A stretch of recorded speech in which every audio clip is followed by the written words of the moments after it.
ಎಲ್ರಿಗೂ ನಮಸ್ಕಾರ. Welcome to my YouTube channel.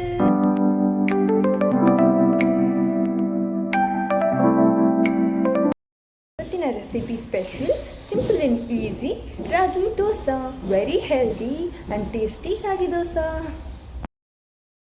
ಬೇಕಾಗಿರೋ ಇಂಗ್ರೀಡಿಯೆಂಟ್ಸ್: ಈರುಳ್ಳಿ, ಕೊತ್ತಂಬರಿ ಆ್ಯಂಡ್ ಕರಿಬೇವು ಎಲ್ಲ ಕಟ್ ಮಾಡ್ಕೊಂಡಿರೋಂಥದ್ದು. 1 ಕಪ್ ರಾಗಿ ಹಿಟ್ಟಿಗೆ 1 ಕಪ್ ಅಕ್ಕಿ ಹಿಟ್ಟು ಹಾಕ್ಕೊಂಡಿದ್ದೀನಿ.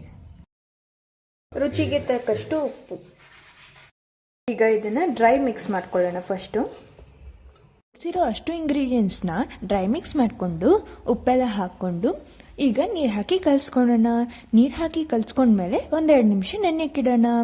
ಇದೇ ಕನ್ಸಿಸ್ಟೆನ್ಸಿಯಲ್ಲಿರಲಿ, ತುಂಬ ನೀರಾಗೂ ಬೇಡ, ತುಂಬ ಗಟ್ಟಿಯಾಗೂ ಬೇಡ. ಈಗ ಅದಕ್ಕೆ ನಂಚ್ಕೊಳಕ್ಕೆ ಚಟ್ನಿ ಮಾಡೋಣ. ಚಟ್ನಿಗೆ ಕಡಲೆಪಪ್ಪು, ಮೆಣಸಿನ್ಕಾಯಿನ ಹಾಕ್ಕೊಂಡಿದ್ದೀವಿ. ಅದ್ರ ನಂತರ ಕಾಯಿ ತುರಿನ ಹಾಕ್ಕೊಂಡಿದ್ದೀನಿ.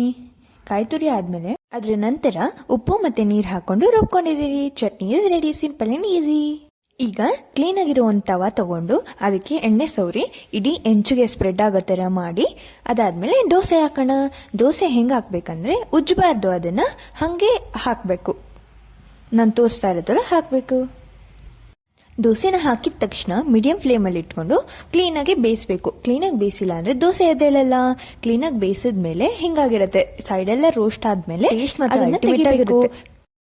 ನೋಡಿದ್ರಲ್ಲ, ಇದಾಗಿತ್ತು ಇವತ್ತಿನ ವ್ಲಾಗ್. ಮತ್ತಷ್ಟು ಕುಕಿಂಗ್ ವ್ಲಾಗ್ ಮತ್ತು ಡೈಲಿ ವ್ಲಾಗ್, ಮಿನಿ ವ್ಲಾಗ್ ಹಾಗೂ ಕಾಲೇಜ್ ವ್ಲಾಗ್ಸ್ಗಳಿಗೆ ಸಬ್ಸ್ಕ್ರೈಬ್ ಮಾಡ್ಕೊಳ್ಳೋದನ್ನು ಮರಿಬೇಡಿ. Thank you so much for watching. Thank you.